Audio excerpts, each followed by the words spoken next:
ఆడంబరంగా చేసుకోమంటే అది ఆడంబరంగా చేసుకోవద్దన్నాడు దేవుడు.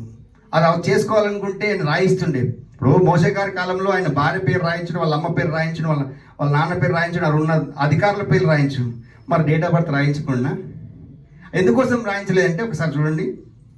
మార్క్స్ వార్త 7వ అధ్యాయము 7వ వచనం, దయచేసి చదవండి. మార్క్స్ వార్త 7వ అధ్యాయం 7వ వచనం. మానవులు తీయాలందరూ చూడాలి. కల్పించిన పద్ధతులను దేవోపదేశములుగా బోధించు నన్ను వ్యర్థముగా ఆరాధిస్తున్నాను. ఇప్పుడు మన క్రిస్మస్లో ఏమేమి కనబడుతున్నాయి చెప్పండి? క్రిస్మస్ డ్రామాలు కనబడతాయి.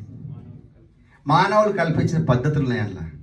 ఇప్పుడు ఒక క్రిస్మస్ తాత ఉన్నాడు, మరి ఎక్కడ బైబిల్లో తాత కనబడతాడా మనకు?